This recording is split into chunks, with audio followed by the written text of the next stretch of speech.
Oh, here we Yes. go. Perfect timing. Oh, Great here we go. timing. Oh boy. Yeah, go for it. There you go. So we have our winter's breath of absinthe and balsam fir. Oh boy. Wow. Wow, we can't leave without one more cocktail. Nice. There you go.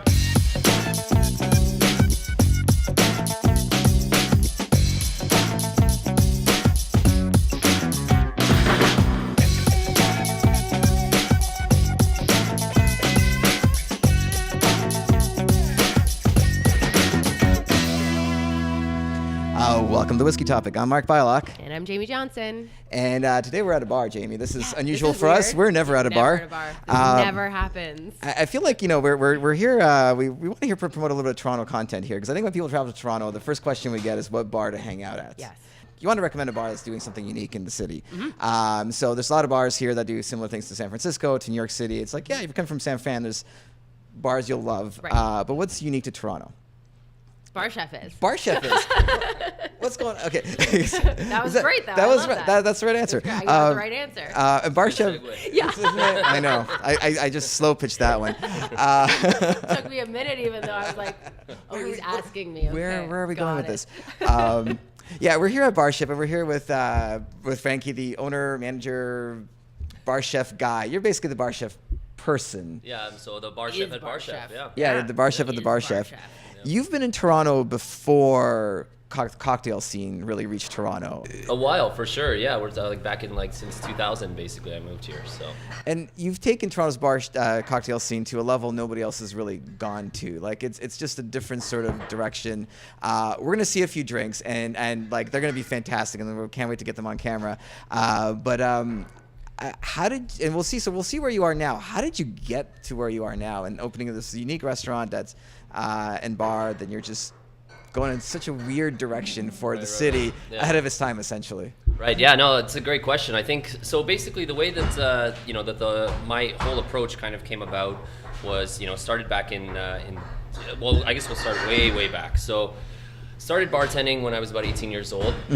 Worked in a cigar bar as my introduction to the industry. So right off the bat was being, basically encapsulated and immersed in aromatics of like cigars, tobaccos, and these older gentlemen would come in and discuss nuances and flavor profiles of scotches and cognacs and ports and all these different things. So that's kind of being 18 years old and getting into the industry. That was kind of like my intro into the the perspective. So kind of coming into that that zone as far as these guys like just so passionately discussing flavor profiles and aromatics and composition was kind of an eye-opener for me. I was like that kind of is really what started off and piqued my interest. So I started bartending there. After that, because I was a climber at the time, a rock climber on the Canadian team, so I did a lot of traveling. Yeah.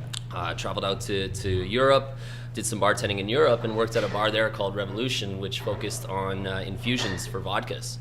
And so it was basically a vodka infusion bar, and they infused a bunch of candies and chocolates into vodka. And so I was like, okay, well that's cool, but I was like, well, why limit that to candies and chocolates and the confectionery side? Let's incorporate fresh herbs and spices and things like that. So because can I just put us back to that era? That era was the era of the chocolate martini and the Kahlua martini. Is it still the era of the chocolate martini? But Did I those miss were the memo on that well, one? I mean, I guess it is, but it's like this is like every bar you went to. Like if you went to like any popular steak place, any popular bar, it was like here's your chocolate here's your coffee martiny. Totally. They're delicious. Don't get me wrong. Like that, I'm not criticizing. I'm just saying it's a different era. It was a different time for sure, and I mean, a long time ago for sure. And I think for me, it was just a valuable, kind of experience because it really opened up my eyes to, as far as what's possible with, with the genre, with liquids, as far as the idea of infusions. You know what I mean? So it took that, and then traveled to New York City. Worked in a kitchen there with at a restaurant called Tocqueville. Really talented chef and team there. And I was a food runner there. I wasn't qualified enough to be a bartender there. They didn't want to hire me as a bartender. so I was basically a food runner. Worked very closely in the kitchen with the team of chefs there as far as garnishing. It was our responsibility to garnish and finish plates. And that for me was basically the beginning of my passion and my obsession with what I do now. It's like the idea of professionalism, the the perspective of working in this industry as a professional as opposed to just making money.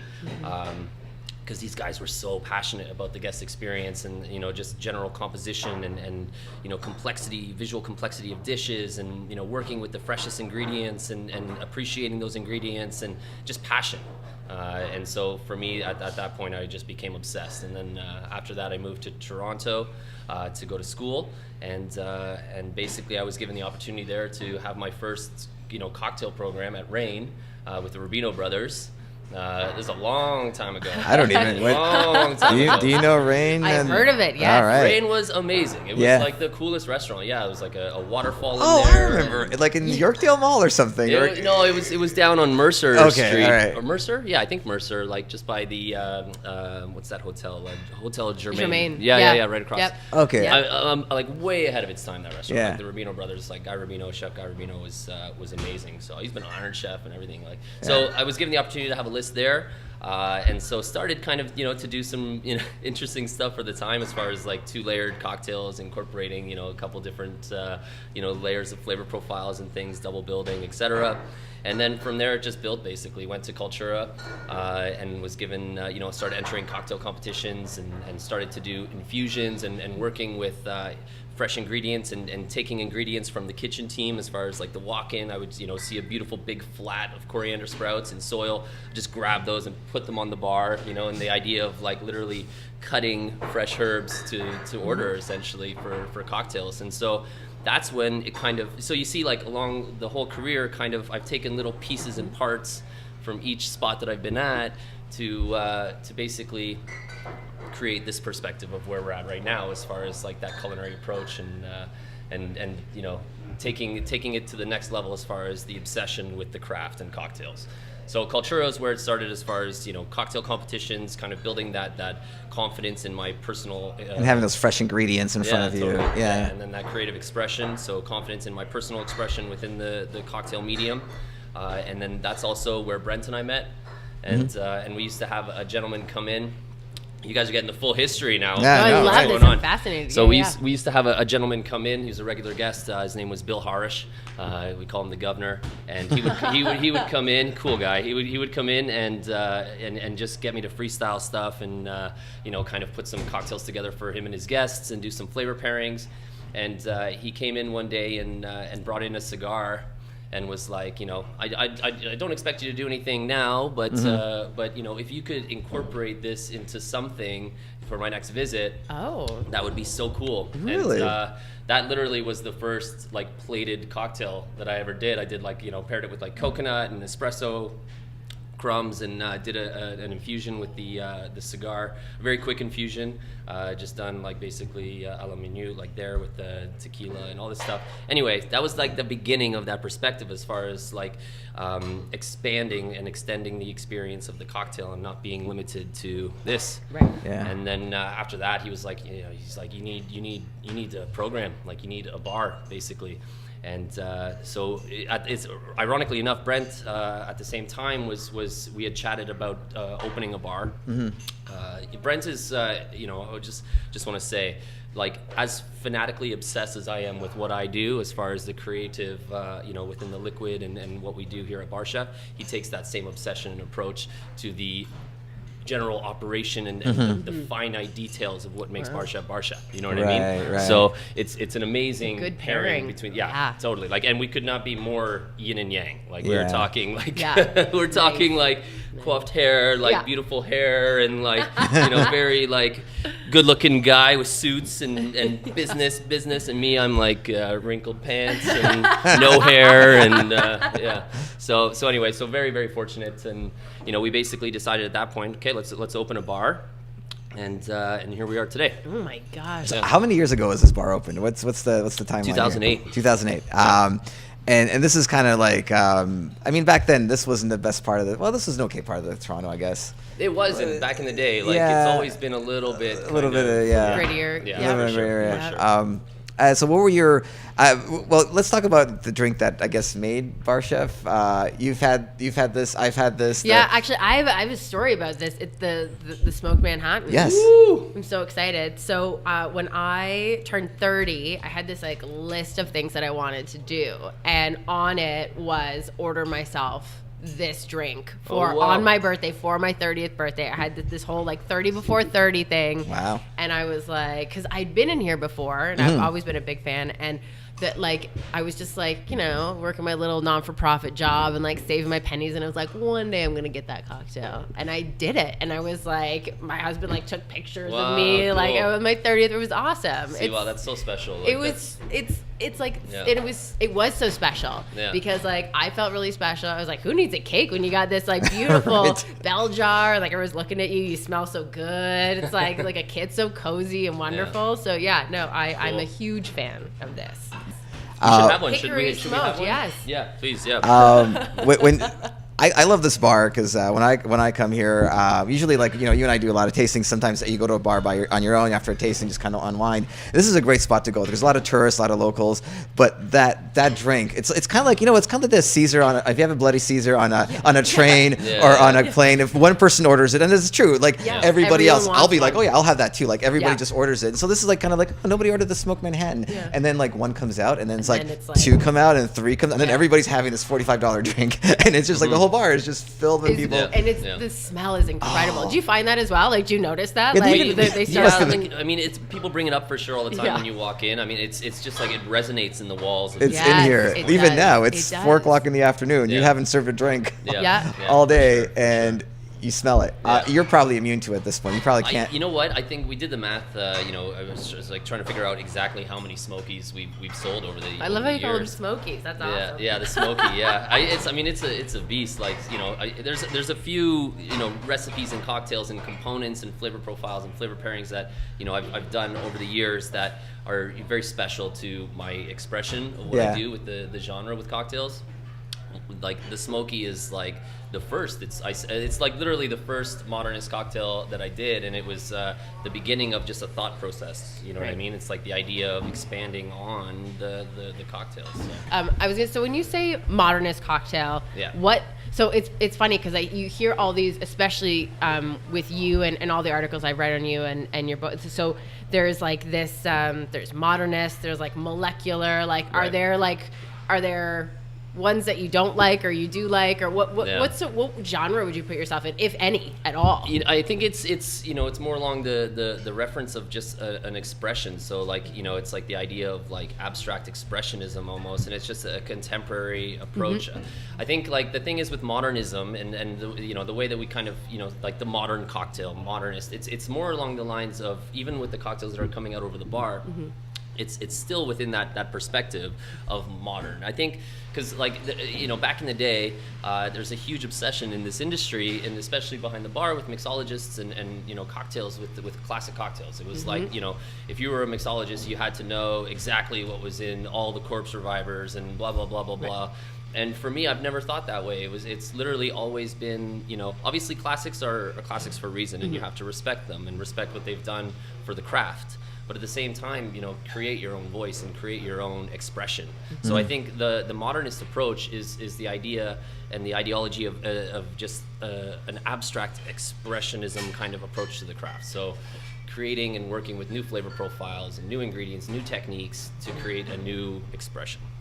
Okay. So like when you think of molecular gastronomy, right? Like you hear that term all the time, and it's chefs that practice that perspective. You have like Chef Grant Achatz and all these guys that are doing what they're doing.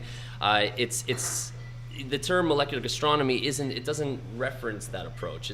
Molecular gastronomy is just the understanding of the science of cooking. So it's like the idea of how different proteins react with heat and etc. So the modernist approach to cuisine, or in our case, mixology, is that it's that same perspective as far as the manipulation of perception, but done within the genre of liquid. Basically. Yeah. That's a great answer. I like modernist. I love that these drinks come with their own stage. Like they are staged, they are plated. I mean, you've mentioned food a lot, but I mean, the cocktails here on that part of the menu, your vision of cocktails are all plated essentially. Yeah, cool. I mean, you're bringing from the kitchen, right? Like the whole idea is the bartender doesn't make your drink; Yeah. it comes from the kitchen. Right. How did that idea come about? So it was so in the Oh, here we Oh. go. Yes, perfect timing. Oh, Great here we go. timing. Thanks, Lionel. There we go. Thank you, Thank you, Lionel. Lionel. That's sous chef Lionel, by the way. Let's give it up. Chef Lionel, well done. Well There done. we go. So it This actually, yeah, right. Yeah. This. Yeah, there we go. So back in the day, when BarChef opened, originally there wasn't even going to be the idea of modernist cocktails. It wasn't even something that I thought of during the renovations of the bar, because Brent and we did basically everything. I had come across a video. All right, so we had a little video problem, but the drink came and went, and now we're back. And now we have a smoked in hand. Like, look at this. This is gorgeous. This is absolutely. So what are the ingredients in here? So we have hand-chipped ice sphere, Crown Royal Special Reserve Rye, vanilla brandy, cherry vanilla bitters. We do a little bit of hickory syrup, and then it's basically smoked with hickory in a vanilla pod. Yeah. Yeah, and then there we go. There it is. How different is this from the original drink? Like, what modifications did you make along the way? So originally, so the very first ones I used when I was just trying and playing around with the technique of as far as smoking a cocktail, it was just a vanilla bean. And but the problem is it would go out. It didn't provide a lot of smoke or flavor. So it was just a matter of I needed a heat source. I needed a little bit of a denser flavor profile of the smoke. So that's why we went with the hickory. I mean, the coolest thing about the drink is that, the longer it sits, the more it improves as far as, it does need a little bit of water in there just to kind of balance it out a little bit. Yeah. Because, that smoke is pretty prevalent, but once it mellows out, it's like, I have one every once in a while, and every time I sit there I'm like, this is a crazy drink. Like, It's an amazing delicious. drink. It is. It's super complex. I mean, the smoke is there, but at the same time, there's enough weight, there's enough depth behind it to kind of stand up to it. And it's the OG. It's the first, cloche smoked cocktail in the world, essentially. So, it was, it's something now. I mean, people send me pictures all the time of bars doing, the cloche technique, like all over the world. Like we're talking like everywhere, like Syria, like all over the place. That's amazing. So yeah, it's really cool for sure. Like what a huge honor. For me as an artist to have that happen is super cool. Yeah, because a lot of bars will take the plank and we'll burn the plank and we'll put the thing on top. And, you get like and everything else. Totally. The glass turned upside down, all that stuff. It's all basically, it's a special one for sure. So basically, to go back, like what happened was during the renos of this place, came across. Oh, you're good. Go ahead for sure. Came across the video of Anthony Bourdain at El Bulli, and saw his reaction to the cuisine that Ferran Adria had presented to him while he was sitting there dining at El Bulli. And when I saw his reaction when he had the spherified olive, when I saw that reaction, it changed my life. Literally, just that split second, I became obsessed, and it was like that's the exact experience I wanted to provide for my guests with what I do. As soon as I saw that, I ordered all of the textura stuff, started playing around at home. Because I'm totally like self-taught, never done anything as far as like courses or anything. And then started incorporating, essentially modernist cocktails on our menu. So it became a part of BarChef. As far as when we opened the doors, we had a full program of modernist cocktails that were made behind the bar. Because back in the day, I was behind the bar chipping ice spheres to order. It was crazy. So started plating all this stuff behind the bar, and then we got increasingly busy here. It started to get really, really busy, and because we started to get some press like internationally and stuff. Food and Wine magazine, I think 2009, put us as one of the the top innovative food and drink experiences in the world, which was huge. And so at that point, Brent, my business partner Brent, was like, Frankie's like, we need you to get away from the bar. It's getting too busy. The technical level of what you're doing has reached a point where you need more space, you need more light, let's put you in the kitchen. Right. And at first I was like, I can't go in the kitchen. I'm a bartender. Like, you know what I mean? Like, I can't work in the kitchen. But then I fell in love with it because it gave me the opportunity to have a team that, and lighting and space and equipment and, access to ingredients and to expand on my art. And so it just became, this crazy, no limits, creative expression of what I see in my head. And now it's a complete fucking, like, can I swear on this? Yeah, you can I do it all the time. Okay, cool. I mean, a complete fucking obsession with what I do. Like I'm just completely immersed in this. So Awesome. Yeah, I'm super curious about your sort of process, because you come out with sort of seasonal menus, right? And so, like, what is the process in building that kind of new cocktail menu per season? Does something is it the ingredients come first and you go from there, or do you have a cocktail first and you build on it? Like, what's that sort of process like? That's a cool question. You know, to be honest, so what I do is I have just like always like notes going as far as new stuff that I working on as far as a celebration of particular ingredients or a particular experience that I want to replicate in within the dish. And then what I do is I start with notes and sketches, and then if it's an idea that I want to expand on and actually throw on the menu, if I see that it's got potential, then I'll transfer those notes and sketches to a canvas, and then have the canvas put on my wall in my house, so that I'm just completely immersed in all these ideas all the time. So that if I have, so it's just I'm constantly around it all the time, so that if there's any tweaking involved or if I want to work on it, it's just always there. So so I've got I think 30 or 40 now on my walls at home. That's amazing. It's like a studio. So when you say art, you Wow. actually you really truly do mean art, like fundamentally. Yeah. It's an obsession for sure at this point, definitely. In a healthy way.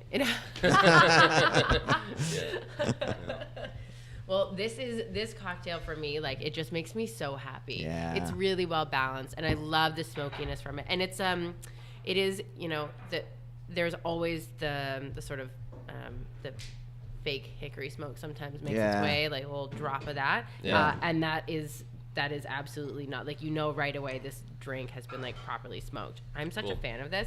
Yeah. Honestly, I made such a good decision on my 30th birthday. You did. You knew what you were doing. Well done, Jamie. Yeah, I think it's a good way to celebrate. Right? I think I had that drink for the first time. The same idea. A friend was celebrating like a 35th or 40th birthday, and that was the drink he ordered. He was like, "Let's do the smoked Manhattan." Yes. And we did, and it was a wonderful experience. And of course, then we had like 3 or 4 other cocktails. Right. And I think the one thing I love about this bar too is like your classic cocktail list is there. It's present. It's excellent. Like if you just want a classic cocktail, boom, you just come in here, you order from that thing. You have the boozy and you have the sweet, and you kind of choose what you want. I think the organization of the menu is really great. And then you have these cocktails, which is the whole other ball game.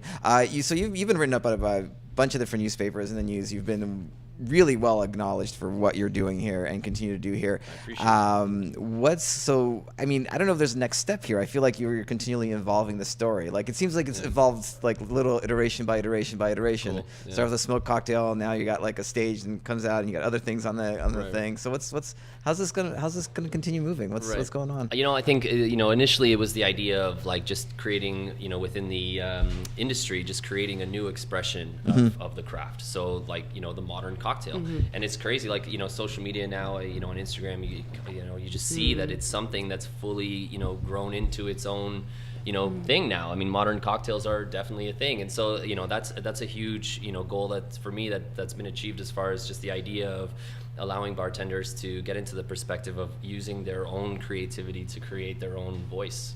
So I think for me, what's next would be obviously people always ask all the time, like, oh, you guys gonna open a BarChef and blah blah blah wherever. That's a great question. Yeah. Why don't we ask that question? You're gonna open one in my building. We were in talks with some guys in Dubai for a bit over the summer about doing something there, and we decided not to do that. So I think to be honest, we love the idea of just one BarChef. BarChef is only one. The and BarChef. It's very special, and if you want to come here, then you come here. Like we had a chef in from North Carolina yesterday. He came in 2 nights in a row. It was his birthday. His wife surprised him by taking him here because he's wanted to come here apparently for a few years. That's awesome. It was on his bucket list or whatever, and he was freaking out. And like that's so special. I think if you have a bunch of them, you can just go to BarChef in your local town. It takes away that that special quality. So I think, to be honest, that what lies ahead for BarChef is, I think we're just going to keep doing what we do. For me, it's about the art. It's about those each individual, those dishes. That's why I do what I do. It's like the idea of that creative process, from the inspiration to the sketches to the canvas to the finished piece. It's and at the same time as well, I love the team. I love the idea of because our team works their butts off to be able to execute this program, you know. So it's just, I mean, we're a family here, so I think you know, I just love having, you know, the one bar chef. We've got some ideas as far as some stuff we're up to for sure, but yeah. It's interesting. So if your partner hadn't like pushed you towards the kitchen, this would be a whole different bar. It feels like it was really absolutely. That's a very was good point. such an interesting change. Where like, what you're doing, you need more space. Go to the kitchen. Yeah, basically, you know, for sure, because you know we were getting smoked. Like, you know, I was like on the corner there, the bottleneck of the bar. We were 4 deep, 5 deep. Like, you know, this is because now we do just fully sat. So once we're fully sat, we're full, and we take a wait list. We start our wait list. And now Friday, Saturday nights we have waits of 2 hours. Wow. We have guests, you know, that put their name down, and we call them. They come back. They're well, I mean, like that's amazing. The dream. Like that is the fucking dream. Like for me, I never ever take that for granted. I'm so grateful for that every day. Sure, that's like New York City, San Francisco. The best bars in the world have this. Like it's unheard of in Toronto. I feel. For sure. So you mentioned something that I thought was kind of interesting. The when you first started, Instagram like wasn't a thing. Yeah. Mm-hmm. And I'm just curious to hear sort of your sort of journey through what that piece, that social media piece has done for you, given that sort of over the time you've been open, it's kind of sort of exploded. So okay, so you know, this goes back to that whole thing too about like just, you know, fortunate events along the way, like you're saying, Mark, about the idea of like Brent being like go into the kitchen. That's one of those fortunate events, you know, like working with the chefs in New York City. That's one of those events. So crazy. My wife, Leanne, turns out when we met, I didn't know this, but turns out she's this like crazy talented photographer that actually does all of our photos. Amazing. That shot all the photos for the book, and just her, you know, the very first photo we shot, I think actually was the Smoky, and just the way that she captured the art was basically what began our whole kind of that blacked out, you know, picture that you see now on our Instagram, and that, you know, you do see a lot. That blacked out vibe of our photos was her, you know, kind of vision as far as how best to express the craft of what we do here. So that's awesome. So social media has been a huge aspect of. Do people come in here just because they've seen stuff on Instagram? Absolutely, 100%. And it's kind of dark in here, so like people must be like bringing their own lights and stuff. I know, right? For sure, 100%. Been there, done that. and Tabitha over there can you know, add to this, but it's like literally we have people order like, I want this, like I want this one off someone else's social media. Yeah. Totally. That's how, for sure. So it's sure. You know, it's been a huge part of what we do. Well, and that's awesome because it's such a visual piece, and like you can go to a bar and have like a beautiful cocktail, but sometimes it's hard to convey but like when you come here, like it is you know, some of these cocktails are above and like art. So like they are so visually appealing. So such a great thing, like, you know, the next generation of cocktail drinkers to sort of like, when Instagram is the way that they find their way around a city. You know, that's an awesome thing, like, you know. And it adds such a huge element of depth to the experience as well, if there's such a huge visual aspect. You know? Sure. Like it does kind of come into that whole like culinary kind of perspective. So. Absolutely. So should we talk about the book? Yeah, let's talk about the book. Yes. The book's been out for a long time now. 2013. This is so Toronto. Whenever we travel, I think BarChef is one of those places. If I go to a bar and I say I'm from Toronto, BarChef always comes up with bartenders. Cool. Like it's always like, hey, I've tried this at home. I would try this at home. So many bartenders I've spoken to were like, I tried the smoked cocktail and I did it at home in an oven, and I did you know, the plank and like all this kind of stuff. And it's sick. like, and they're like, amazing. Tell me more about Frankie. I'm like, I don't think I've ever met Frankie at this point. I was like, but it's because you're in the kitchen. Right. Yeah, no, that's fair. But it was one of those things where like the curiosity there is interesting. It's crazy. That's so crazy. Yeah, how crazy is that? Like it's insane. Awesome. Yeah, it's awesome. So crazy. So the process of writing a book. Yeah. Would you do it again? Now that you've done it once, would you ever do it again? You know what? It's I mean, like a long time, like 2 years basically for that. I think it was, you know, and then at the same time too, like it was, I mean, such a long time ago. So you know, my recipes, I needed to have like redo those so that they were in the format that they needed for, you know, for print.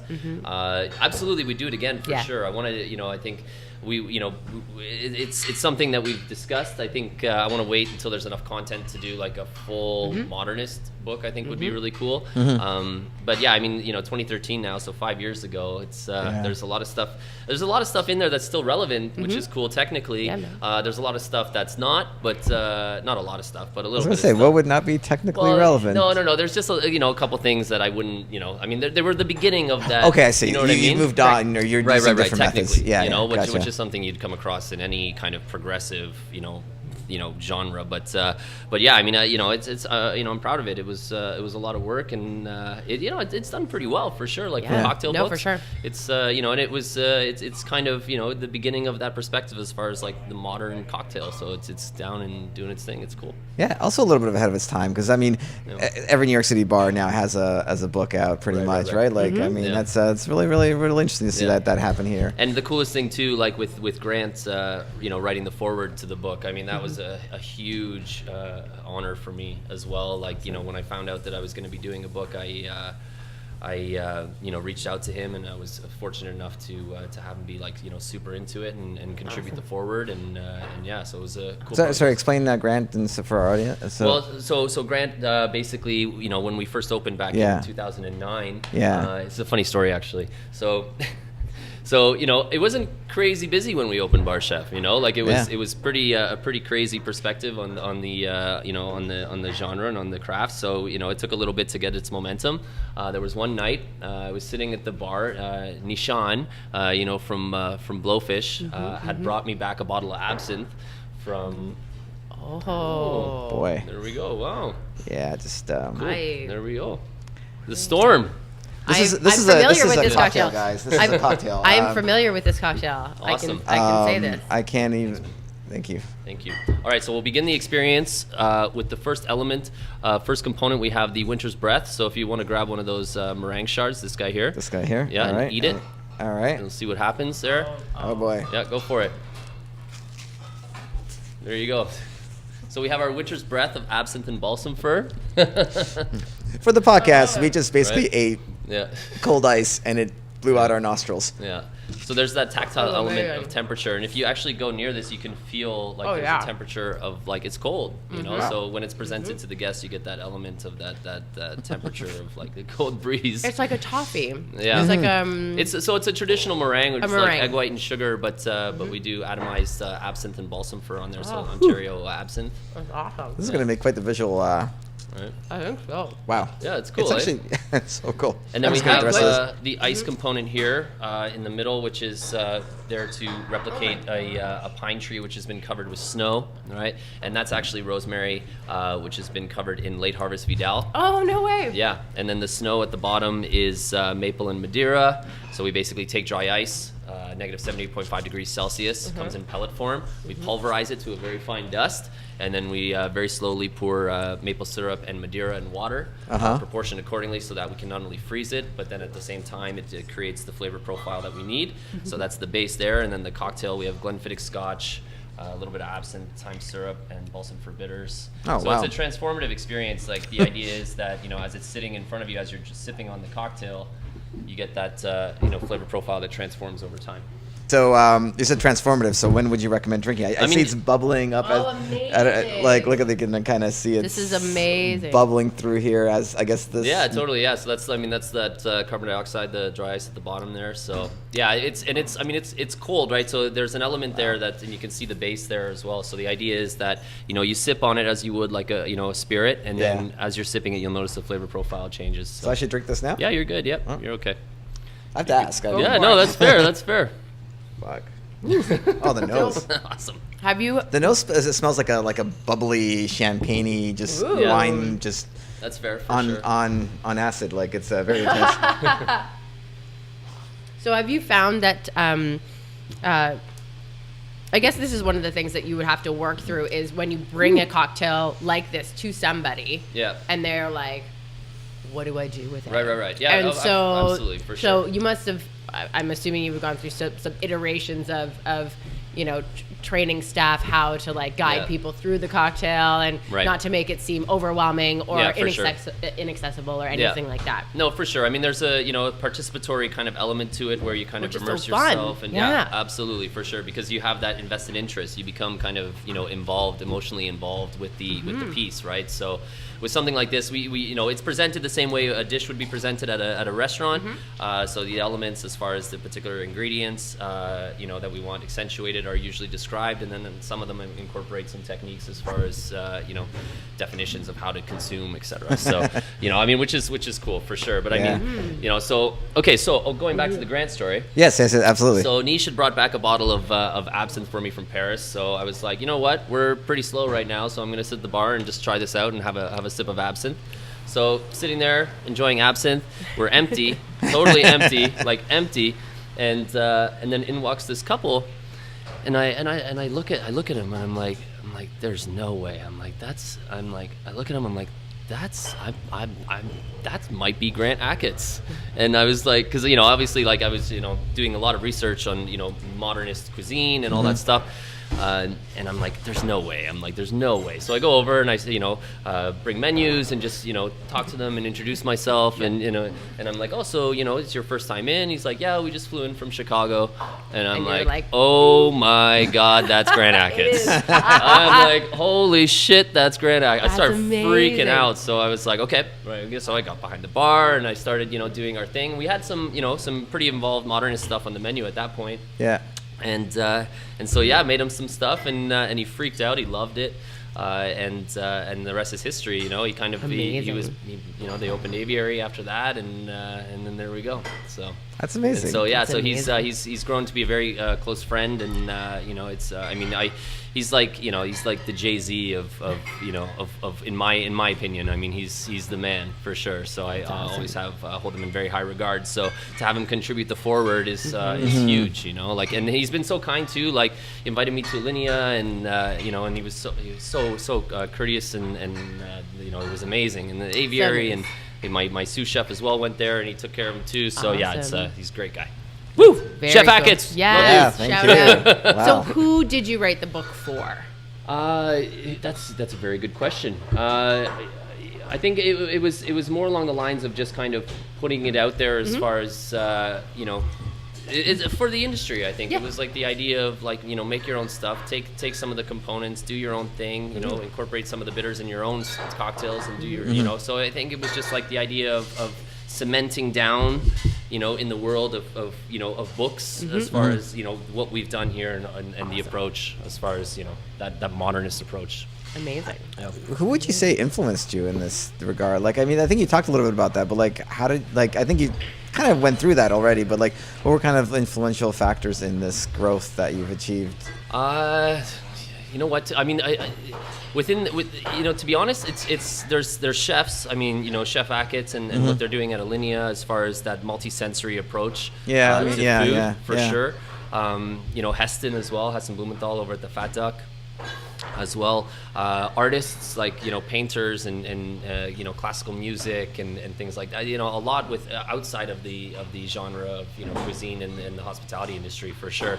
I celebrate for example, Kanye. Like, people are like, Kanye, I fucking hate Kanye. Kanye was cool as shit. He's an artist, and he's very, very definitive in his style, and he's proud of it, and it's who he is, and I think it's a perspective that any artist needs to have. It's like, I love the idea of that creative expression and being proud of what you do and believing in it, because you have to think that way. If you're doing something that's way out there, you got to believe in it, and you got to believe that it's real, so I think Kanye. Amazing. He's the man. If you were just gonna go out for like a pint, would that where would you go? Like, I feel like I just walk into a pub. I'd be like, there's Frankie. I don't know. Would you just go out for like a pint? I mean, a beer. I'm not so much of a beer guy. I have it every once in a while, with dinner. But I think I do go out for cocktails and stuff. The bar at Aloe is great. Yeah. They do an amazing job there, and Sure Dilo is an awesome restaurant restaurant, Lopan. Yeah. They do a great job there as well. So yeah, I mean, I go. I mean, for me, like when I drink, I drink Jack and cola. So nice. It's a true story. Yeah. People always ask me, they're like, Yeah. what do you drink? You know, Yeah. what's your honest to It's your God, go-to. and these guys know. That's It's awesome. like we go through. It's got caffeine, it's got yeah. booze, it's got It's got sugar. the You're things fine. you We You're go fine. through some Jack. I'm not gonna lie. We go That's through some right. Jack for sure. I like Jack. That's yeah. awesome. It's tasty. That's Me that's too. great. That's really what Great. It's Yeah. delicious with a little bit of cola in there. You It's know. not bad. I'm Yeah. not gonna lie. You got it. I like You that. got Like it. the comparison to Kanye. So I asked around kind of what the industry's what people thought of you around the industry, and Oh, wow. one thing that people said for sure, I've heard this from a few times, is you're a Oh, no. family guy. You're a dad. Absolutely. You're like you're committed to your family and to your business. It's kind of Absolutely. came through very specifically. Yep. An authority of modern molecular mixology and pinnacle on the focus and execution. People said that BarChef kind of remains a little isolated within the community because you're just doing your own thing. You're not kind of part of that broader Toronto community as far as Right. other cocktail bars, like just kind of Yeah. little isolated, but just primarily the reason was like, hey, they're so focused on what you're doing here and what you have at home. Yeah, Like that's exactly. been And- very And thing. if I can jump in there, Yeah, I think of course, please do. because a lot of the time, because I do hear that for sure. Like people wonder, like, oh, why aren't you ever at competitions and all that stuff? And I'm, honestly, since I had my little man, my son now, he's 11 years old. And I have joint custody with his mom. So the days that BarChef was closed were the days that I would be able to have my boy. Yep. So I didn't want to be going out and having drinks and going to bars and all that. So it was it was a time that my son is my life, so I need I need that time. So Yeah. just to put it out there for all the bartenders in the community, I love what you guys are doing. It was nothing personal. It was just that my time with my boy is my time with my boy. So, Yeah. that's it. That's such a good point to make too for because I think there is this misconception that bartenders are like out all night party animals, like the whole like bartending is life sort of thing, and Right. to have someone say no, there's a balance. Like there is a balance, and there Absolutely. is a home life, and there is it's sort of it's always nice to hear that sort of that whole expectation being squashed, and it's like Yeah. no, you don't have to do that whole thing. Like Yeah. it's not always like that. So, Yeah, totally. for sure. No, I had to say that because I know, like, I've heard that too. Is like, within the community, people think like, oh, BarChef's not like, so much in the community, but we are for sure. Like, the guys are doing comps, like Mossy theirs and the world class final. Hey, Nice, congrats, well congrats. done. Well done.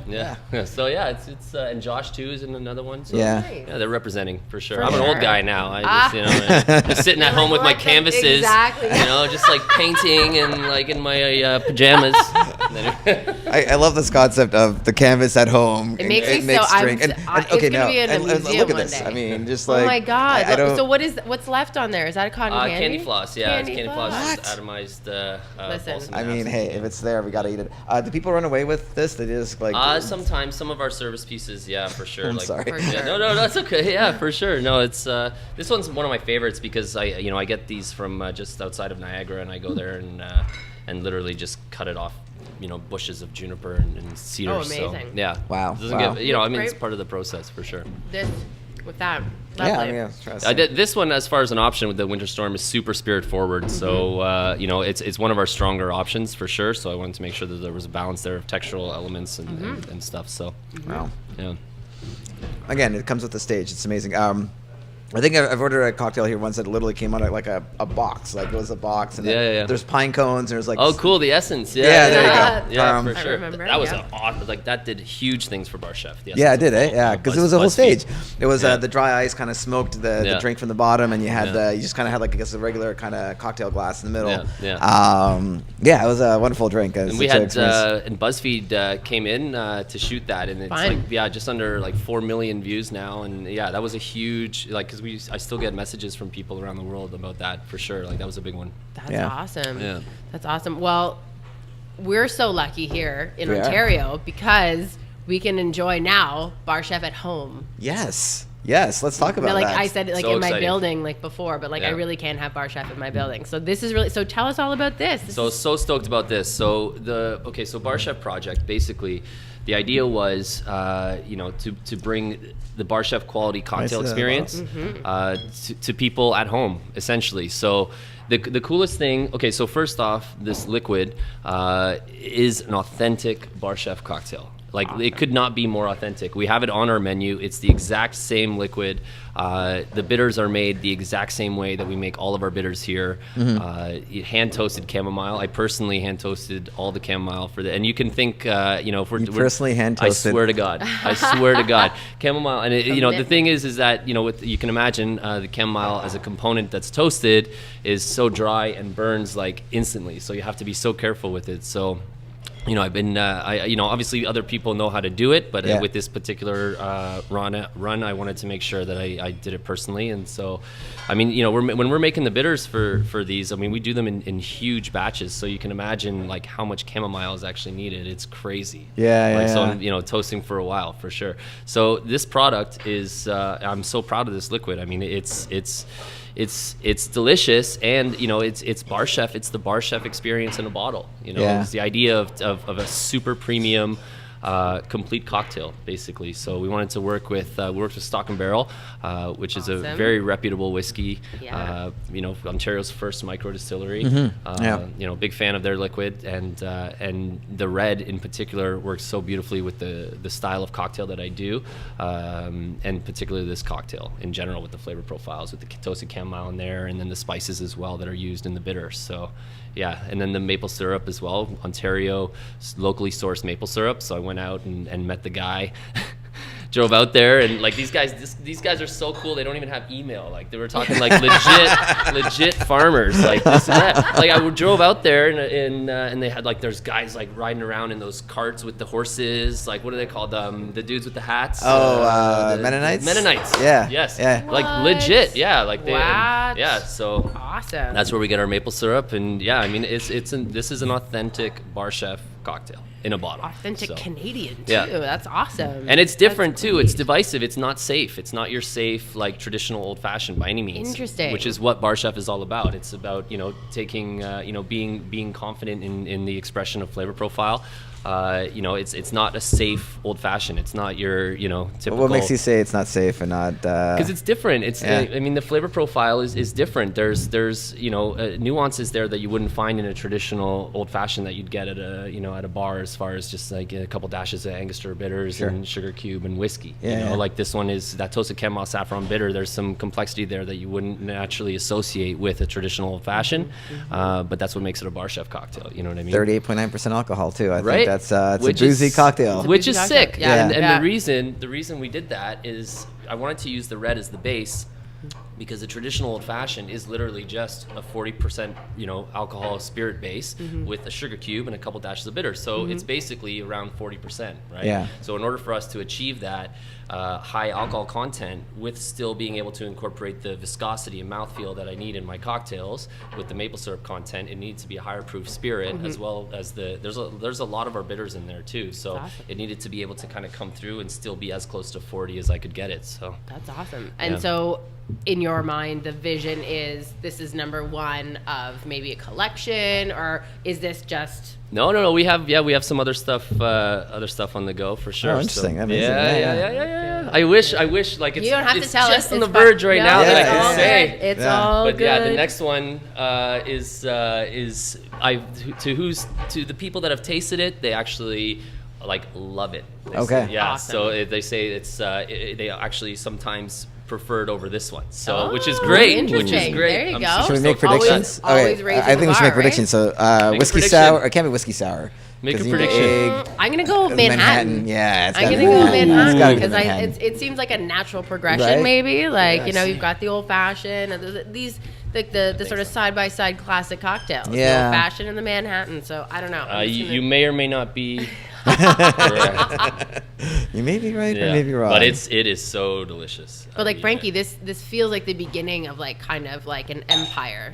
To be fair, like it's kind of like the bottled cocktails and the book and all this sort of stuff. And I mean, if you've got those, I don't know. I'm just putting it out there. I can't imagine that like a line of bitters is that far behind, or like all these sort of like right. There's lots of this sort of stuff. So it feels to me like you're really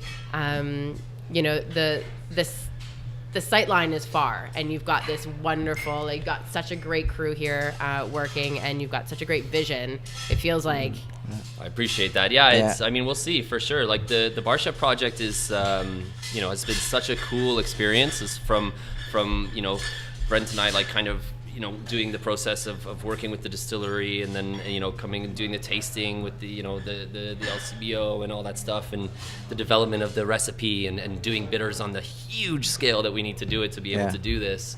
And just like choosing bottle designs and all that stuff. It's been super, super fun. I mean, the nose on this is really fantastic because it as you mentioned, it's old fashioned with an opinion. It doesn't smell like an old fashioned. Like you said, the herby notes that you bring in through are really there. And I love that herbaceous, and I think that's why, like, for me, BarChef has always suited my palate quite well, because I like that, like, the sort of like herbaceous, like the piney, like balsam, like all those sort of those are really right in my wheelhouse. Yeah. And I've noticed that sort of a thing for me. So I think that's why I'm so drawn. Like, when I was telling Frankie before we started that my husband is a huge fan of this cocktail from way back in the day called the Newly Fashioned. And so, like, I made rosemary bourbon for him. So I just, like, you put the rosemary in the bingo, and you shake it up a little bit every once in a while. It doesn't take that long.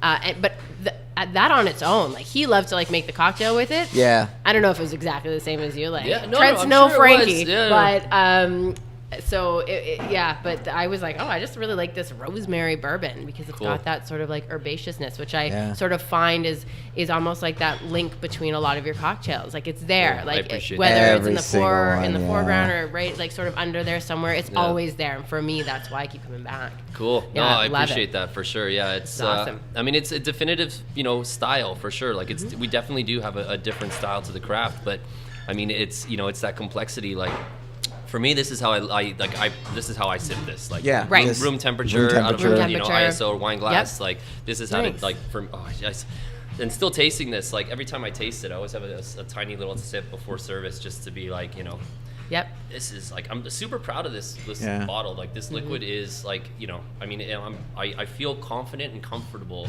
with people sipping this at home, because it's a true representation of what we do here.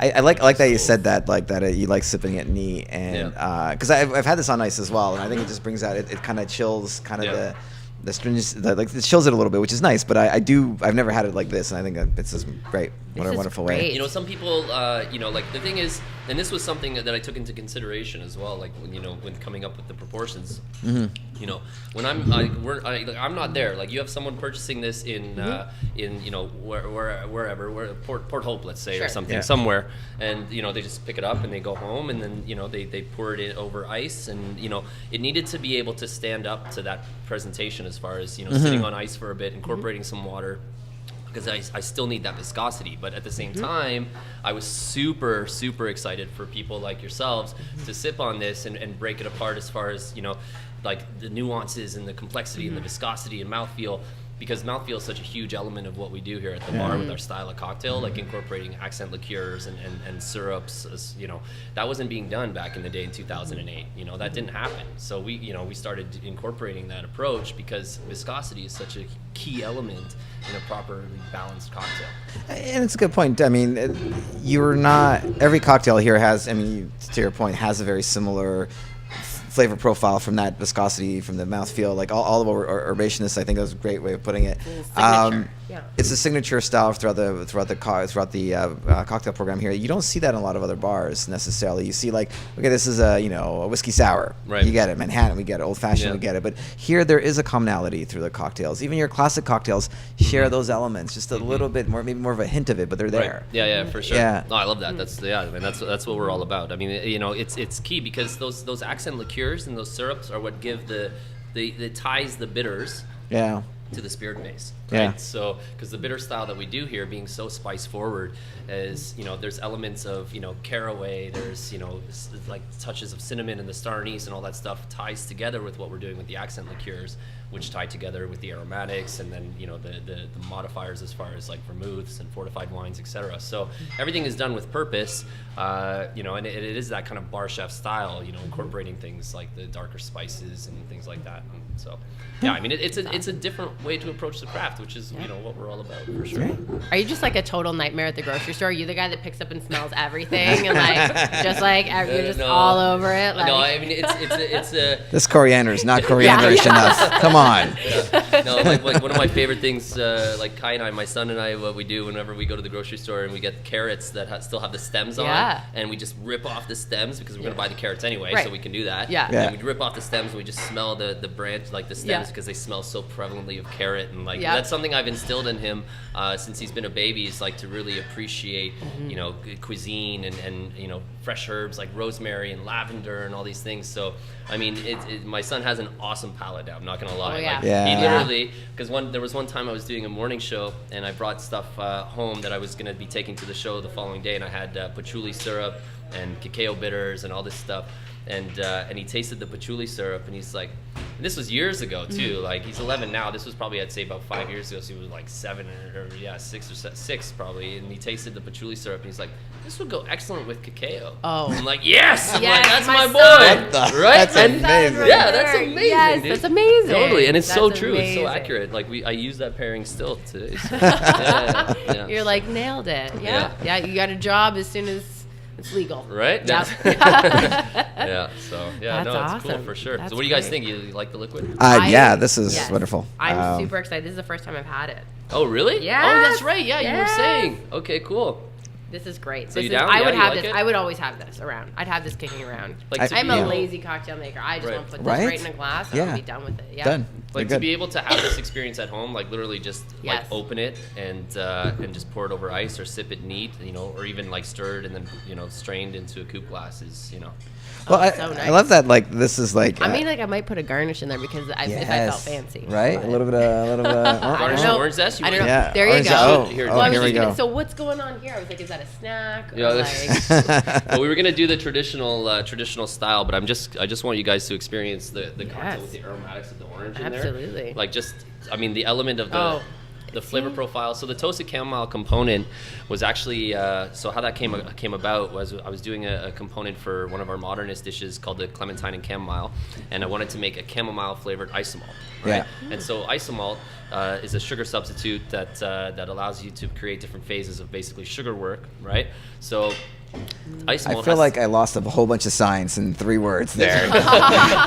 Take me a step back from that. Yeah, so isomalt, basically you have to bring it up to about 140 degrees to start the reaction process of getting it to the point where you can actually work with it. Okay. And so in order for me to do a chamomile flavored isomalt, I threw in the dried chamomile flowers into the isomalt and brought it up to temperature. And because it was so hot, the isomalt was so hot, it started to toast the chamomile flowers. And when I smelled the toasted chamomile flowers, I was like literally like, whoa. And then I tasted the isomalt component and it tasted of the aromatic of the toasted chamomile. So it's like right away started toasting chamomile and working with it as an infusion.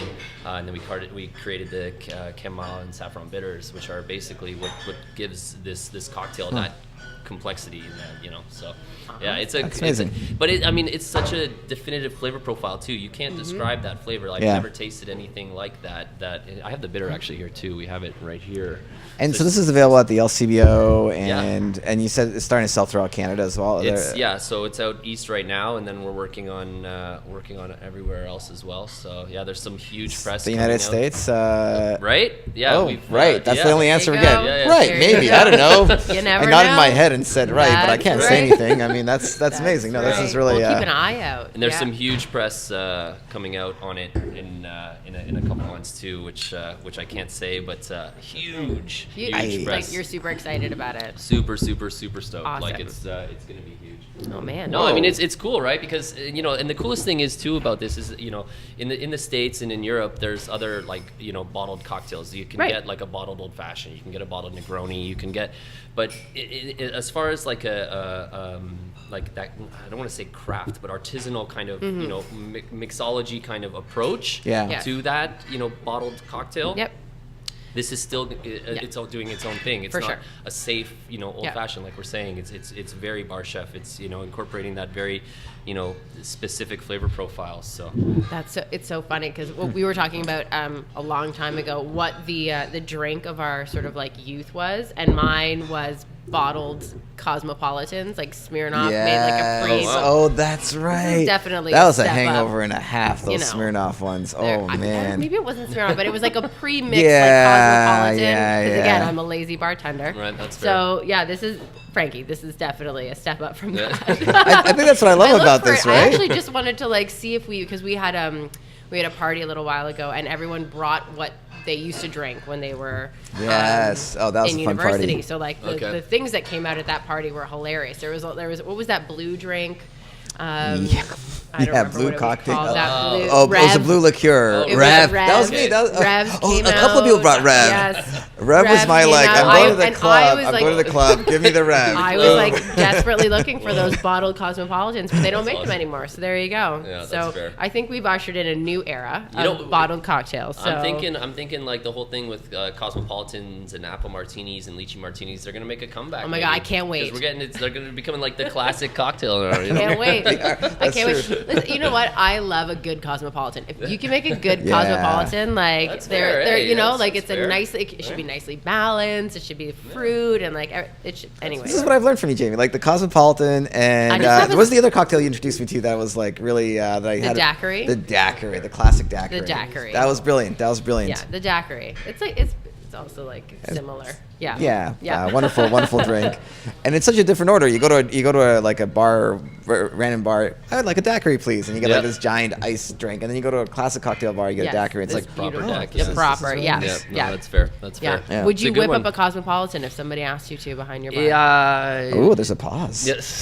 I'm fascinated by this. We would not do a Cosmo. Yeah. That's kind of been our thing for sure since day one. Yeah. That being said, we will do something, a substitute of some sort incorporating a similar approach and flavor profile. See? That's the fun. That's the fun part because then you can like move beyond. Yeah. And I think that's the thing about going to bars and what I've learned and now being in the whiskey industry, the whole thing is when you say like, okay, this is my tried, tested, and true. This is what I love. Yeah. And a bartender goes, okay, cool, but I got you. I'm gonna do something a little different. Yep. And that's how like your palate evolves, and that's how like everything evolves, and that's basically why I ended up where I am because some bartender once said like, I know you like that and you've had a million of them. Cool. Great. Yeah. But we're going to go a step further or we're going to see where we can take that. So that which I think is awesome. Yeah, 100%. It's key for sure. That's what the whole thing is about, that interaction, developing that relationship for sure. I mean, that's what makes it, so special here with, because we do have these people that are coming in that are super excited, like taking photos of the menu and taking photos outside with the sign and stuff. Like that's so crazy.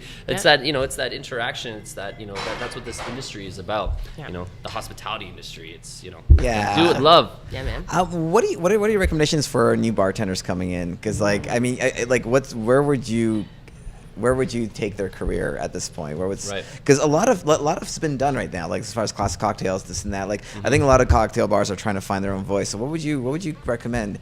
I feel like you're so much like you're at such a you have such a strong opinion on one side. What's kind of where would you recommend the story start for somebody else? With the bar, so you mean like if someone getting into the industry? Or has been in the industry for a little while, but yeah. I think it's the key is and what I always say to the team as well. It's like create an emotional attachment to your ingredients. So like for example, if you're reading books or if you're learning to be a bartender, if you're dealing with a liqueur, for example, and you're dealing with spirits, like.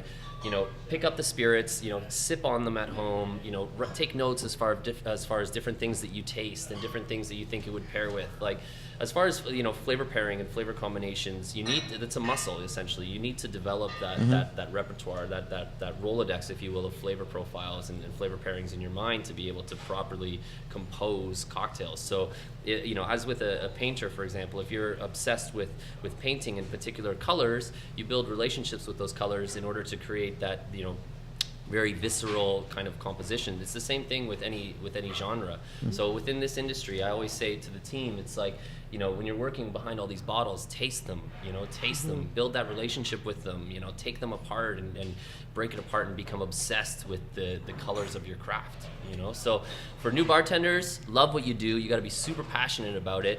And just build that Rolodex of flavor profiles, flavor pairings, aromatics, etc. And don't be confined to the expression of what's happened in the past within the industry.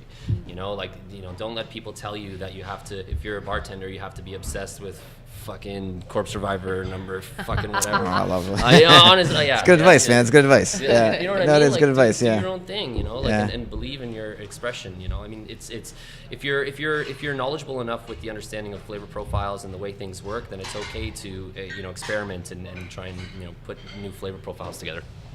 That's it. That's great. Oh, that's great advice. Well done. Yeah, I like that. Yeah. I think that's a good point. A lot of the bartenders that favorite bartenders are emotionally tied to ingredients. I feel that's and they go through this obsessive journey of like, it's all about Aperol. Like for the next 3 months, this is all I'm drinking, and then it's like black walnut bitters. Yeah, my black God. walnut bitters. No more black walnut bitters. If you're listening out there. That's what it is. You obsess about all these ingredients and this is how I think of how we did whiskey. Like you're like, oh my God, single malt Scotch. Oh my God, peated Scotch. Oh my God, sherry finished. Yeah. Oh my God, bourbon. Oh my God, Yeah. and you kind of like after like several years, you've obsessed about all these individual ingredients, and you kind of put together a story of what you like. You know them inside out, and so Yeah. it becomes second nature to work with them, and that's why you sort of have this like lovely repertoire, because you did have that moment with it, and then you're like, okay, I'm just gonna file that away, but like I'm gonna use it sometime. So it's a really nice sort of cool. like That works for sure. Yeah, Yeah, man. I mean, it's the same deal. Totally. That's cool. This is why I can't make cocktails, because I'm like, I just make them in Manhattan. I'm good. Manhattans are delicious. They're delicious. I find Manhattans are Yes, delicious. Like they that's are. the thing, right? Like by all means, I'm not hating on classic cocktails. I understand. You know what I mean? Like Yeah. I want to make sure that that's very clear, that people understand that classics are classics for a reason. They cemented particular eras in the craft. You know what I mean? But at the same time, it's 2018 now. Fuck. Respect those. It's crazy. 2018, but. Respect the cocktails, respect the classics, but create your own expression. You know, it's like being a chef and being obsessed with Escoffier. It's like we can only incorporate Escoffier's approach to cuisine. No, absolutely not. Do your own thing. Incorporate all the new revelations in equipment and ingredients that we have access to. It's the same vibe in the bar world. for sure. Frankie, anything else you want to say to our audience at this point? What's what haven't we covered? What do you want to? I feel First like of all, this has been very, very fun. Excellent. You guys are great. Absolutely. Appreciate that. Yeah. I feel very fortunate to be able to, be given opportunities like this where we can chat about, the industry and Toronto. I'm so proud to have BarChef in Toronto, and it's the scene in Toronto, the cocktail scene is awesome. I love what people are doing out there. I think it's great.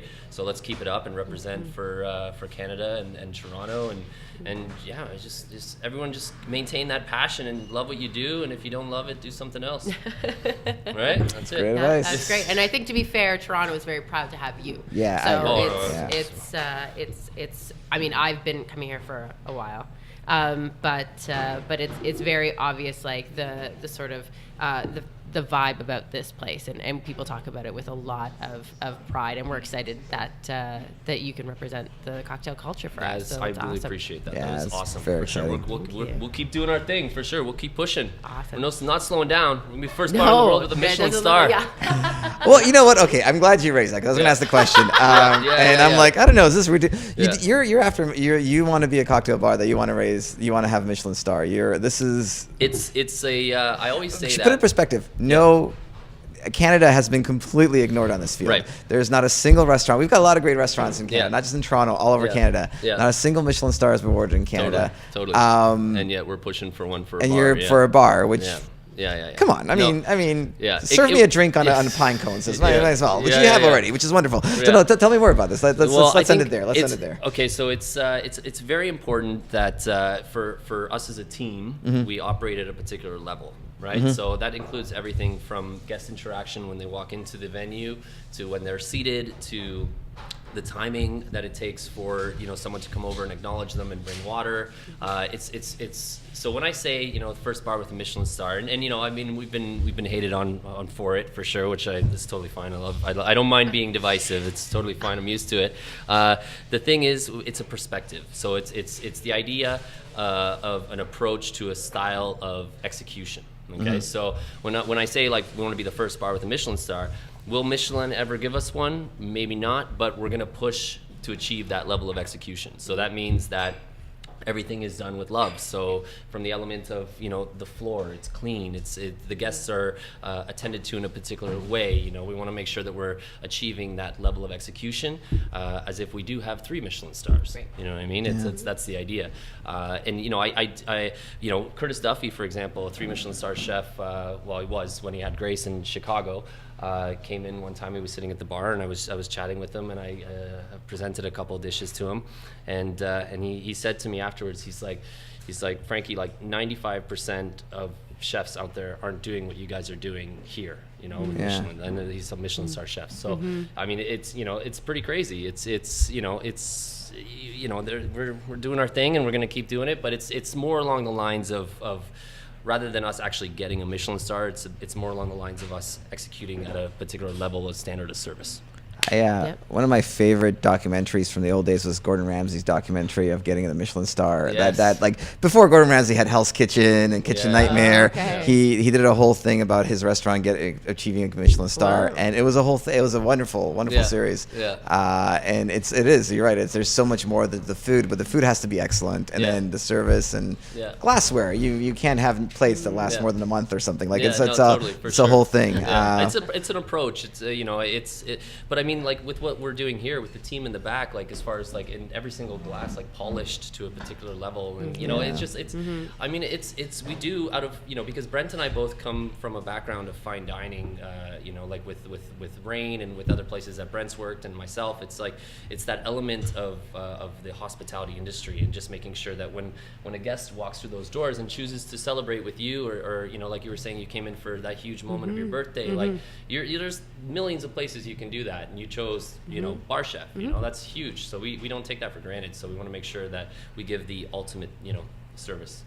Nice. Awesome. Well, this was great. Thank you so much for being with us today. Of course. Awesome. No, it's been a pleasure to anytime. be here. I love being here as your restaurant's opening, and this is like you open it about an hour from now. People are walking around here. It's wonderful. I love it. For sure. Yeah. What is Friday today? Friday? Yeah, Friday. It's gonna be a busy night. Friday. Kick off. Yeah, That's right. Super ramped. 6 o'clock. That's Boom. awesome. People are coming in. That's amazing. Awesome. Yeah. Where can people find you on the social media? On the line. Okay, so we have on Instagram at BarChef Toronto, and then my own one is at Frankie Solarik, and then we have at BarChef Project as well for the BarChef Project. And pick up a bottle of the BarChef Project and let me know what you think. I'd love hearing feedback as well, and if you're enjoying it, that's amazing.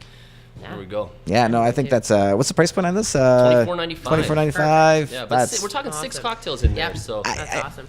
You know what I mean? Anyway, it's too cheap. I think you're gonna. It's. But do you honestly like? Yeah. See, I appreciate that for sure, because you know it's very Canadian pricing. It is very Canadian pricing, because I was gonna say, like, you can. I mean, it's great. I mean, I guess you're competing against the $8 margarita premix. So I understand. I understand where you're going with the $25, but you could charge more for this and do well. That's awesome. Yeah, I appreciate that for sure. I agree with you. I think it's priced very reasonably for for sure, for what it is. For absolutely.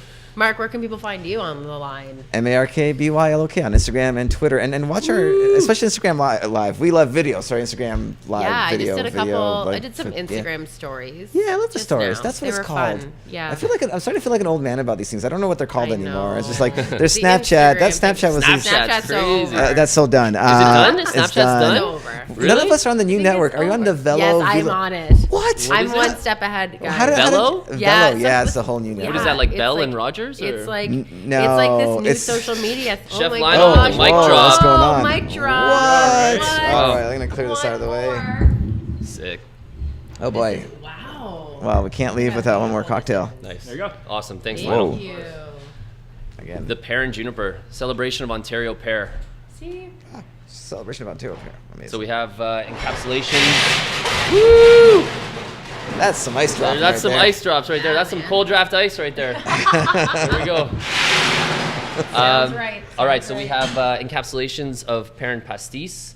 These guys right here with a little balsam fir cream, fresh thyme. You have a spruce and chartreuse chantilly. So the whole vibe here, as you can see, there's those elements obviously of cuisine, and this is a plate, right? It's a dish, but they're all incorporating alcohol. Right, and so that's our whole thing. So the manipulation of food stuff in a traditional kitchen would be essentially what we do, but with alcohol. So there's a lot of jellification and stabilization, etc. So we have late harvest Vidal and rosemary, balsam for cream. This brown component here is cacao and caraway, and honestly is probably one of my favorite flavor pairings ever. Like cacao and caraway is the most delicious thing ever. And spruce and chartreuse, and then another one, white chocolate and pastis. White chocolate and pastis is, again, like a flavor pairing that is like, yeah. And then this is an absinthe cream as well, carbonic absinthe cream, and this is a cedar air. The cocktail, we have spruce tip gin, Perro de Vie, fennel and chamomile bitters. This is right up my alley. Yeah, rosemary syrup. Delicious. This is great. I'm speechless. This is amazing. It's beautiful. It is really beautiful. Did you have like a science degree, or did you? No, but you obviously read up a lot. So do I? So eat the whole thing. So pick up one of those and just eat the whole thing. All right. Yeah. That's fucking delicious. And what's this one called again? This is the pear and juniper. I can't even lift it. It's so heavy. Yes. Yeah. So we're gonna enjoy this as we outro, but that's pretty amazing. So if you're listening to us on iTunes, thank you so much. Please rate the podcast. We've not asked for ratings a lot lately. We need to. If you can rate the podcast, if you're awesome. enjoying, go ahead and rate us. Yes, right? Yeah. And on YouTube, if you're listening to us on YouTube, please follow, subscribe, all that kind of good stuff. Right. I'm just totally distracted by this. This is amazing. This is amazing. The perfect way to end a little podcast, little social right? Media join her for bar. Right, seriously. Right? There we go. Yay! Yeah. This There we is go. great. Podcasting. Yeah. All right, guys. Thank you so much for listening. We'll talk to you next week. Cheers. Cheers.